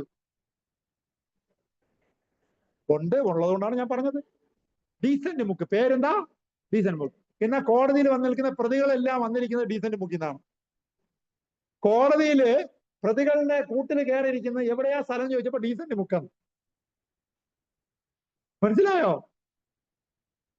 ഇങ്ങനെയാണ് നമ്മൾ നമ്മുടെ സ്ഥലത്തിന് പേരിടാൻ, സുഖാലയം എന്നുള്ള പേരിടാനാണ് നമ്മൾ ആവശ്യപ്പെടുന്നത്. അവിടെ ജഡ്ജി ചോദിച്ചു, നിങ്ങൾ ഇനി മേലിൽ നിങ്ങളുടെ സ്ഥലത്തിന് ഏത് പേരിടരുത്, ഡീസന്റ് മുക്ക് എന്ന പേരിടരുത്, ഉടനെ പേര് മാറ്റിക്കോണം. കാരണം എന്ത്? നിങ്ങളൊക്കെ താമസിക്കുന്ന സ്ഥലത്ത് ഒരിക്കലും ഡീസൻസി ഉണ്ടാവൂല. അതുകൊണ്ട് അവിടെ മിനിമം പേരെങ്കിലും നിങ്ങൾ മാറ്റി വയ്ക്കണം എന്ന് പറഞ്ഞു. അങ്ങനെ ഭഗവാൻ സത്യസന്ധമായി പേര് മാറ്റി. എന്തായിരുന്നു പേര്? നമ്മുടെ സ്ഥലത്തിന്റെ പേര് ദുഃഖാലയം. പോരാഞ്ഞിട്ട് അശാശ്വതം, ഇത് പെർമനന്റ് പ്ലേസ് അല്ല. അപ്പോഴും നമ്മളോട് പറയാണ്, ഇവിടെ മടയാ, നീ എന്നേക്കുമായി ഇവിടെ നിൽക്കൂല, ദുഃഖം നിനക്കിപ്പോ ഉണ്ടെന്നുള്ള സത്യമാണ്. ശാശ്വതമല്ലാത്തത് കൊണ്ട് നിനക്ക് ശാശ്വതമായ ഒരു സ്ഥലത്ത് വരാം. ചിന്തിക്കാനാണ് അശാശ്വതം എന്ന് ഉടനെ പറഞ്ഞത്. ദുഃഖാലയത്തിലാണ് നീ താമസിക്കുന്നത്, എന്നാൽ നീ വിഷമിക്കണ്ട, ഇത് എന്നേക്കും നീ ദുഃഖത്തിന് കിടക്കേണ്ടി വരൂല, ഒരു പ്രതീക്ഷയ്ക്ക് വക ഉണ്ട്. ഇത് അശാശ്വതമാണ്, എന്നേക്കുമുള്ള പ്ലേസ് അല്ല. എന്നാൽ നിനക്ക് എന്നേക്കുമായി നിനക്ക് പറ്റുന്ന ഒരു സ്ഥലം ഉണ്ട്. ആ സ്ഥലത്തിന്റെ പേര് വൈകുണ്ഠം. എന്താണ്? വൈകുണ്ഠം. അവിടെ എന്തില്ല? കുണ്ഠങ്ങളില്ല, ദുരിതങ്ങളില്ല, ദുഃഖങ്ങളില്ല.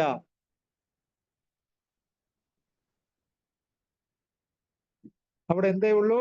ആനന്ദം, സന്തോഷം, ഹാപ്പിനെസ്, സർവീസ്, ആറ്റിറ്റ്യൂഡ്, പാട്ട്, ഡാൻസ്. എന്താ അവിടെ എന്തൊക്കെയാണ് ഉള്ളത്? ഇവിടെ നടക്കുന്നത് ഡാൻസ് പോലെ ഇരിക്കും, സംസാരിക്കുന്നത് ഒരു പാട്ട് പാടിയത് പോലെ ഇരിക്കും. ആലോചിച്ച് നോക്കി, എന്താ രസം! കൃഷ്ണന്റെ ഫ്രണ്ടിൽ എല്ലാവരും ഡാൻസ് കളിക്കണമെന്ന് പറയുന്നത് എന്തുകൊണ്ടാണ്? കൃഷ്ണ ലോകത്ത് എല്ലാവരും ഹാപ്പി ആയിട്ട് ഡാൻസ് കളിക്കുകയാണ്. കൃഷ്ണന്റെ ഫ്രണ്ടിൽ എല്ലാവരും പാടണമെന്ന് പറയുന്നത് എന്തുകൊണ്ടാണ്? അവിടെ എന്ത് പാടിയാ, എന്ത് സംസാരിച്ചാലും ഒരു പാട്ട് പോലെ ഒരു ആനന്ദമുള്ള ഒരു ലോകമാണ്. ആ സ്ഥലത്ത് വരൂ. മനസ്സിലായോ? ഒരാള് ഞാൻ നോക്കിയപ്പോ അയാള് ഒരു അഡ്വക്കേറ്റ് ഓഫീസ് തുടങ്ങി കേട്ടോ. അഡ്വക്കേറ്റ് ഓഫീസ് തുടങ്ങിയിട്ട് ബാക്കിൽ ചുമരില് ഒരു ഒരു ഒരു പിക്ചർ ഒട്ടിച്ചോണ്ടിരിക്കുകയാണ്. ഞാൻ നോക്കിയപ്പോ ലൈബ്രറി ഉണ്ടല്ലോ, ലൈബ്രറി ഒരുപാട് പുസ്തകം അടുക്കിയിട്ട് അതിനെ ഫോട്ടോ എടുത്തിട്ട് ആ ഫോട്ടോയെ ഫ്ലക്സ് അടിച്ച് വെച്ചിരിക്കുകയാണ്. പറയാൻ മനസ്സിലായി? ഒന്നുകൂടെ പറയാം. ഒരു അഡ്വക്കേറ്റ് ഓഫീസില് എന്ത് വേണം? കുറെ ബുക്ക് വേണം. വേണോ വേണ്ടേ? ആ ബുക്ക് മേടിക്കുന്നതിന് പകരം നല്ലൊരു അഡ്വക്കേറ്റ് ഓഫീസിൽ പോയി നല്ലൊരു ഫോട്ടോ എടുത്തിട്ട് അതിനെ ഫ്ലക്സ് അടിച്ച്, ആ ഫോട്ടോയെ ഫ്ലക്സ് അടിച്ച്, എന്നിട്ട് ഇവന്റെ ബാക്കിൽ വലിയ ഫ്ലക്സ് വെച്ചിരിക്കുകയാണ്. അപ്പൊ വെളിയിൽ നോക്കിയാ എന്ത് കാണാം? ഇയാളുടെ ചുറ്റും പുസ്തകങ്ങളാണ്. യഥാർത്ഥത്തിൽ അത് പുസ്തകമാണോ? അത് വെറും ഒരു ഫ്ലക്സ് ആണ്. കാണുമ്പോ മൊത്തം പുസ്തകങ്ങൾ ഉള്ളതുപോലെ തോന്നിക്കും. മനസ്സിലായോ? യഥാർത്ഥത്തിൽ അത് പുസ്തകമാണോ? അല്ല. നമുക്ക് എന്ത് മതി? നമുക്ക് പുസ്തകം വേണ്ട, കാണാൻ പുസ്തകം പോലെ ഇരുന്നാ മതി. മനസ്സിലായോ? നമുക്ക് ഈ ഭൗതിക ലോകത്തിൽ എന്ത് വേണ്ട? സന്തോഷം വേണ്ട. സന്തോഷം എന്ന് കാണിക്കുന്ന ഒരു പേര് മതി. പറഞ്ഞു മനസ്സിലായോ? അങ്ങനെയാണ് നമ്മൾ ആഗ്രഹിക്കുന്നത്. എന്നാ ഭഗവാൻ പറയടാ മടയാ, എന്ത് സന്തോഷം എന്ന് പറഞ്ഞാൽ സന്തോഷം വരൂല, സന്തോഷിച്ചാലേ സന്തോഷം വരൂ. ആ ഒറിജിനൽ സന്തോഷം ഞാൻ നിനക്ക് തരാം. വേണ്ട. നമുക്ക് എന്ത് മതി? സന്തോഷം മതി. ഇനി നമുക്ക് മനസ്സിലാവുന്ന ഭാഷയിൽ ഞാൻ പറയാം. ഞാനിപ്പോ കുംഭമേളയ്ക്ക് പോയി. എവിടെ പോയി? സാധാരണ വീട്ടിൽ ഇവിടെ ഇടുന്ന സാധാരണ ഡ്രസ്സുമായിട്ട് പോയി. ഓരോ പ്രാവശ്യം ആ ട്രെയിൻ നീങ്ങി അതിന്റെ അടുത്ത് എത്തും തോറും ഞാൻ ഇടുന്ന ഡ്രസ്സിന്റെ എണ്ണം കൂടിക്കൊണ്ടേയിരുന്നു. എന്താണ് കാരണം? പറയൂ. തണുപ്പ് കൂടിയപ്പോ ഒരു ഡ്രസ്സ് കൂടെ എടുത്തിട്ട്, വീണ്ടും ഒന്നുകൂടെ എടുത്തിട്ട്, ഒരു സ്വട്ടർ എടുത്തിട്ട്, പിന്നെ കയ്യില് കാലില് എല്ലാം ഇതൊക്കെ വാരിയിട്ട്, സാധാരണ പാന്റ് ഊരി കളഞ്ഞിട്ട് ജീൻസ് എടുത്ത് കയറ്റി. ജീൻസ് നല്ല കട്ടിയുണ്ടല്ലോ, മറ്റേതാകുമ്പോ നൈസ്. ജീൻസ് ആകുമ്പോ ഒരു സമാധാനം. നോക്കിയപ്പോ കുറെ ആൾക്കാർ എങ്ങനെ വരുന്നു? നല്ല ഹിന്ദി സിനിമയിലെ നായകന്മാർ വരുന്ന എങ്ങനെയായിരിക്കും പറ? നല്ല കോട്ടൊക്കെ ഇട്ട്, നല്ല ബൂട്ടീസ് എന്ന് പറയുമ്പോൾ എന്താണ്? നല്ല ഷൂ, നല്ല അടിപൊളി ഷൂ ഒക്കെ ഇട്ടാണ് വരുന്നത് അല്ലേ? ശരിയാണോ അല്ലയോ? കാരണം എന്തെന്ന് വെച്ചാൽ അവിടെ പോയപ്പോ മനസ്സിലായി, അവിടെ അവിടുത്തെ കൊടും തണുപ്പ്, തണുപ്പല്ല കൊടും തണുപ്പ്. പറയൂ, തണുപ്പ് പറ. കൊടും തണുപ്പ്. തണുപ്പെന്ന് പറഞ്ഞാ ഇവിടെയും തണുപ്പൊക്കെ വരും, അതല്ല. അവിടെ 7 ഡിഗ്രി സെന്റിഗ്രേഡ്, ഇവിടെ 32 ഡിഗ്രി സെന്റിഗ്രേഡ്. മനസ്സിലായോ? അവിടെ അവിടെ ആരാണ് മറ്റേ ഷൂ ഇട്ടിരിക്കുന്നത്? നല്ല കെട്ടുന്ന ക്യാൻവാസ് ഷൂ കെട്ടിയിട്ടിരിക്കുന്ന, നല്ല ജീൻസ് ഇട്ടിരിക്കുന്ന, ഒന്നിന് പുറകെ ഒരുപാട് ഡ്രസ്സ് ഇട്ട് അതിന് മേളിൽ കോട്ട് ഇട്ടിരിക്കുന്നു. ആരിട്ടിരിക്കുന്നു? ഹിന്ദി സിനിമയിലെ നായകൻ ഇട്ടിരിക്കുന്നു കേട്ടോ. മനസ്സിലായോ? ആ പാവപ്പെട്ടവന് തണുപ്പ് സഹിക്കാൻ വയ്യാതെയാണ് ഇത്രയും ഇട്ടിരിക്കുന്നത്. അയാളുടെ അവസ്ഥ നിങ്ങൾ മനസ്സിലാക്കണം. അവിടെ പോയപ്പോഴാണ് എനിക്ക് മനസ്സിലായത്. അല്ല, ഇത്രയും വാരി കെട്ടി ഇടാനുള്ള ആഗ്രഹം കൊണ്ടൊന്നും അല്ല, നിവർത്തിയില്ലാതെയാണ് ഇട്ടിരിക്കുന്നത്, തണുപ്പ് സഹിക്കാൻ വയ്യാതെ. അത് കണ്ടിട്ട് ഈ കൊടും ചൂടില് ഇവിടത്തെ പയ്യന്മാര് ജീൻസും ഇട്ട്, ഒന്നിന് മേളിൽ 2-3 ഷർട്ട് ഇട്ട്, അതിന് മേളിൽ കോട്ട് ഇട്ട്, കാലില് ഷൂട്ട് കെട്ടിയിട്ട് നടക്കുന്നു. ആലോചിച്ച് നോക്കണം, 34 ഡിഗ്രി സെന്റിഗ്രേഡിൽ. വല്ല ആവശ്യമുണ്ടോ? ആരെ തോപ്പിക്കാനാണ്? മനസ്സിലായോ? അതിന്റെ വല്ല ആവശ്യം ഇവിടെ ഉണ്ടോ? ഇവിടെ അതിന്റെ ആവശ്യമില്ല. ഇവിടെ ഈ ചൂടിന് കാല് കെട്ടിയിട്ടപ്പോ പോകും. എന്നിട്ട് ആൾക്കാർ അതെടുന്നു. എന്തുകൊണ്ടെന്ന് വെച്ചാല് സന്തോഷിക്കാൻ ആഗ്രഹിക്കുന്നില്ല, സന്തോഷിക്കുകയാണ് എന്ന് മറ്റുള്ളവരെ കാണിച്ചാൽ മതി. അതാണ് അതിന്റെ സത്യം. സന്തോഷിക്കുന്ന ഇത്രയും വാരിയിട്ട് നടക്കേണ്ട കാര്യമുണ്ടോ? സ്വയം സന്തോഷിക്കുന്ന ആഗ്രഹമുള്ളവൻ ഇത്രയും ഡ്രസ്സിന്റെ ആവശ്യമില്ല, കോട്ടിന്റെ ആവശ്യമില്ല, മറ്റേ ഷൂവിന്റെ ആവശ്യമില്ല, ഇത്രയും കെട്ട് ഈ ചൂടിൽ കെട്ടിയിടണ്ട. ജീൻസ് ഇടാനേ പാടില്ല ഈ ചൂടിൽ. സാധാ പാന്റ് ഇട്ടാ അതും കൂടെ എങ്ങനെ ഊരിക്കളയെന്നാണ് നമ്മൾ ആലോചിക്കുന്നത്. അപ്പൊ അത്രയും നല്ല ചൂടുള്ള സമയത്ത് നിക്കറിട്ടാണ് നടക്കേണ്ടത്. പകരം യുവമാര് എന്തെടുത്ത് നടക്കുന്നു? ജീൻസ്. എന്നിട്ട് പറയാണ്, എന്നെ കാണാൻ ആരെ പോലെ ഉണ്ട്? ഷാരൂഖ് ഖാനെ പോലെ ഇല്ലേ? ഷാരൂഖ് ഖാൻ അവിടെ ഇത്ര ഇട്ടാലേ അയാൾക്ക് സന്തോഷിക്കാൻ പറ്റൂ, അതുകൊണ്ടാണ് ഇട്ടിരിക്കുന്നത്. നമ്മളെ ഇത്ര ഇട്ടാൽ ഉള്ള സന്തോഷം പോകും, എന്നിട്ടും നമ്മൾ ഇട്ടിരിക്കുന്നു. മനസ്സിലായോ? മനസ്സിലായോ?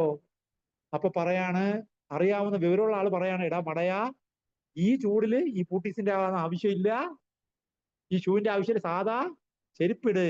അറ്റ്ലീസ്റ്റ് ബാക്ക് ഓപ്പൺ ആയിട്ടുള്ള ഷൂ പോലെ തോന്നിക്കുന്നതെങ്കിലും ഇട്, നീ ഹാപ്പി ആയിരിക്കും.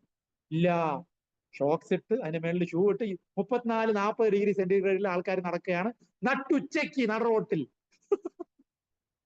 മനസ്സിലായോ? ഇതുപോലെയാണ് നമ്മൾ ഭൗതിക ലോകത്തില്, മനസ്സിലായോ, ദുഃഖാലയത്തിൽ വന്ന് സന്തോഷിക്കാൻ ശ്രമിക്കുന്നത്. മനസ്സിലായോ? പേരുകൊണ്ട് മാത്രം എന്താവൂല, സന്തോഷം കിട്ടൂല. സന്തോഷിച്ചാലേ സന്തോഷം കിട്ടും. അതാണ് പറയുന്നത്. നമുക്ക് വേണമെങ്കിൽ സമ്പന്നനാവുകയും ചെയ്യാം, സമ്പന്നനെ പോലെ അഭിനയിക്കുകയും ചെയ്യാം. അപ്പൊ യഥാർത്ഥ സന്തോഷം ആർക്കാണ് കിട്ടുന്നത്? സമ്പന്നനെ കിട്ടൂ. സമ്പന്നനെ പോലെ അഭിനയിക്കുന്നതിന് സന്തോഷം കിട്ടുമോ? സമ്പന്നനെ പോലെ അഭിനയിക്കുന്നു സന്തോഷത്തിലാണോ? സന്തോഷമല്ല. എന്നാൽ സമ്പന്നൻ അഭിനയിക്കേണ്ട ആവശ്യമില്ല, അയാൾ ഹാപ്പിയാണ് പണത്തിന്റെ വിഷയത്തിൽ, അല്ലേ? മാർക്ക് സിക്കൻബർഗ് ഒരൊറ്റ ബ്രേസ്ലെറ്റ് ഇട്ടിട്ടില്ല, സ്വർണ്ണ ബ്രേസ്ലെറ്റ്, ഒരു സ്വർണ്ണമാല ഇട്ടിട്ടില്ല. ഇട്ടിട്ടുണ്ടോ? ഇല്ല. എന്ന് ഒരേ ടീഷർട്ടാണ് ഇടുന്നത്. യഥാർത്ഥത്തിൽ ഒരേ ടീഷർട്ട് ഇടുന്ന കുളിക്കാത്ത ആളല്ല, കുളിച്ച് ഇടുന്ന ടീഷർട്ടിന്റെ നിറം ഏതായി പോയി എന്ന് ഒരേ ഡ്രസ്സാണ്, ഒരേപോലത്തെ നിറമാണ് എടുത്തു വെച്ചത്. കാരണം ഇതിനൊന്നും ആലോചിച്ച് സമയം കളയാനുള്ള സമയമില്ല. അതുകൊണ്ട് എല്ലാ ദിവസവും ഇടാൻ ഒരേപോലത്തെ ഡ്രസ്സാണ് എടുത്തു വെച്ചിരിക്കുന്നത്. അതുകൊണ്ട് അയാള് സമ്പന്നനല്ല എന്ന് പറയാൻ പറ്റുമോ? കോടീശ്വരൻ. മനസ്സിലായ? എന്നാൽ നമ്മുടെ വീട്ടിലെ കവലയിൽ കുറെ പയ്യന്മാർ നടക്കുന്നുണ്ട്, കയ്യിൽ ബ്രേസ്ലെറ്റ്, കഴുത്തിരുന്ന ചങ്ങല പോലത്തെ സ്വർണമാല. അഡ്വർടൈസ്മെന്റ്. വീട്ടിൽ എന്തുണ്ട്? വീട്ടിൽ സ്വർണ്ണമുണ്ട്, വീട്ടില് എന്തുണ്ട്? സ്വിമ്മിംഗ് പൂൾ ഉണ്ട്. മനസ്സിലായോ? എന്ന് പറഞ്ഞ അഡ്വർടൈസ്മെന്റ്. എന്നുവെച്ചാൽ എല്ലാം ഉണ്ട് എൻ്റെ കയ്യിൽ. പക്ഷെ അയാൾക്ക് എല്ലാം ഉണ്ടോ? അയാൾ സന്തുഷ്ടനാണോ? ഈ ഇട്ടിരിക്കുന്നതെല്ലാം വാടകയ്ക്ക് എടുത്തതാണ്.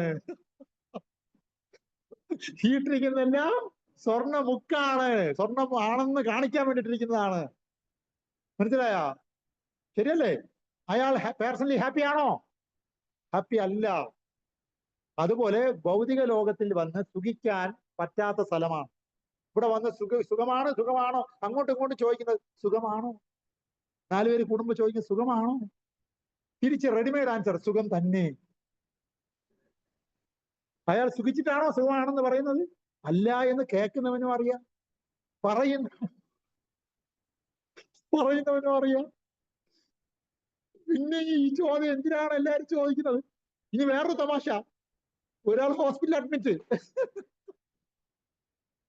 അയാളെ കാണാൻ ആൾക്കാർ പോവുകയാണ്.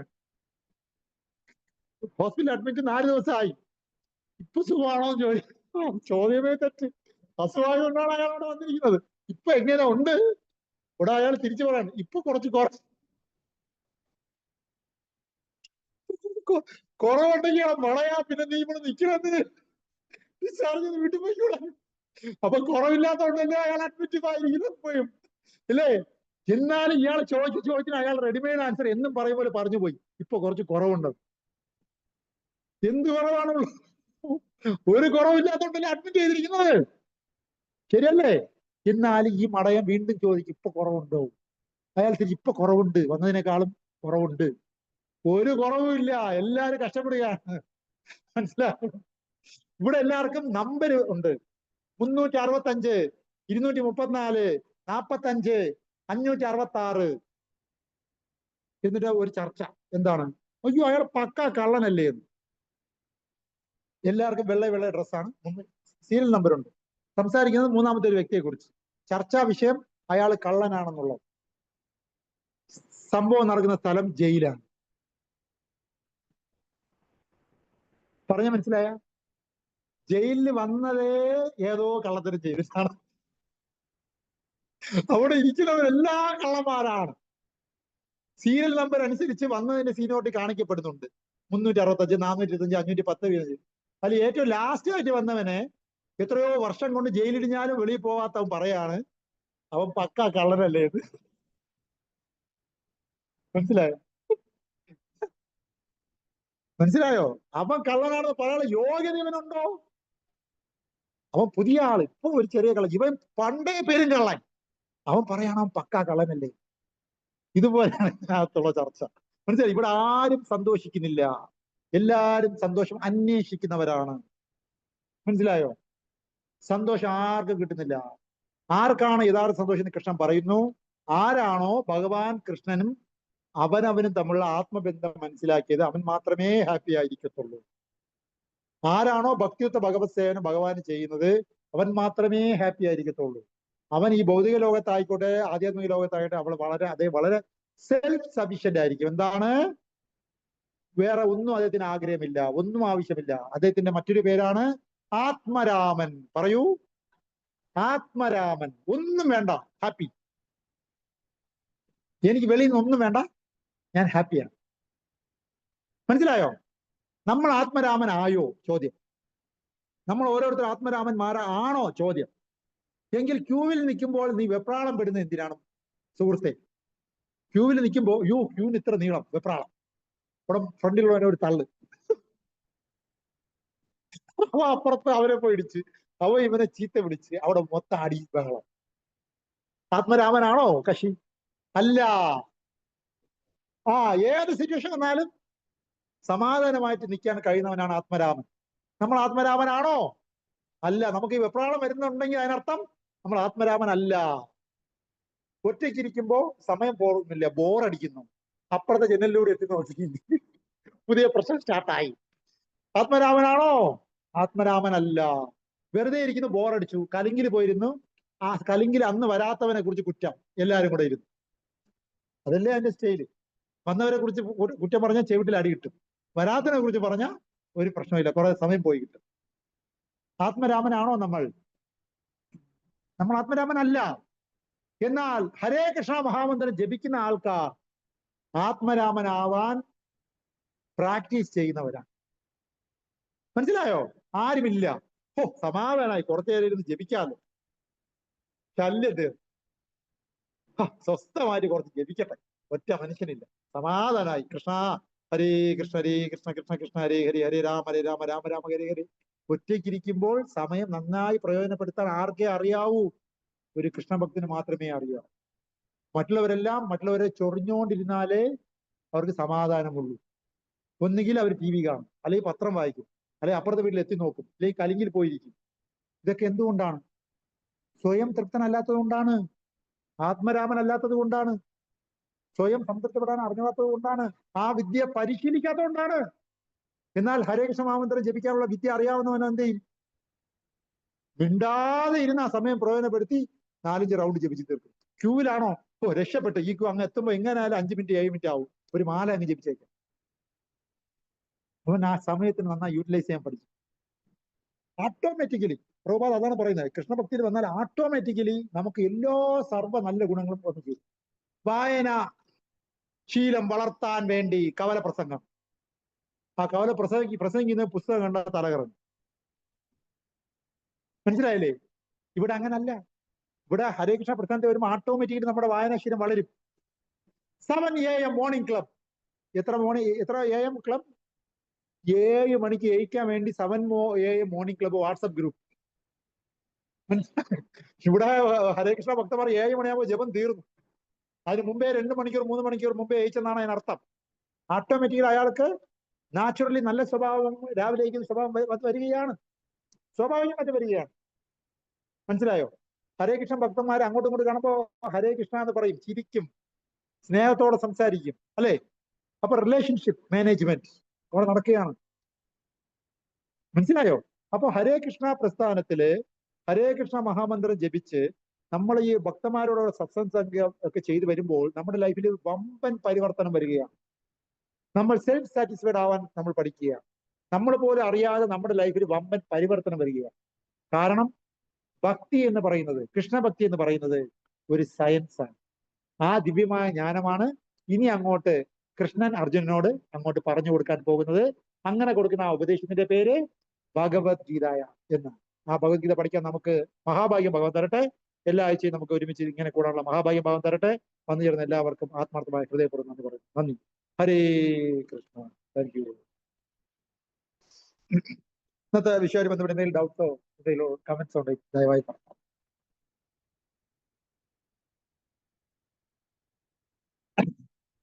അടുത്ത ക്ലാസ്സിൽ ഇന്ന് വിട്ടുപോയ ഒരു പോയിന്റ് ഉണ്ട്. ഞാൻ ക്ലാസ് എടുക്കുന്നതിന് കൂടെ പ്രധാനമായിട്ട് ഒരു പോയിന്റ് ഞാൻ പറയാൻ വിട്ടുപോയി. അത് ഞാൻ പറയാൻ ഓർമ്മിപ്പിക്കാം.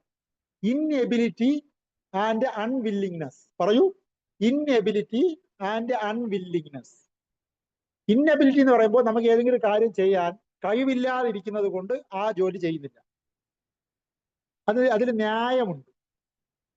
എന്നാൽ അൺവില്ലിങ്നെസ്, ചെയ്യാനുള്ള കഴിവുണ്ട് എന്നാൽ എനിക്ക് ചെയ്യാൻ മനസ്സില്ല, അത് കുറച്ചുകൂടി മോശം സ്വഭാവമാണ്.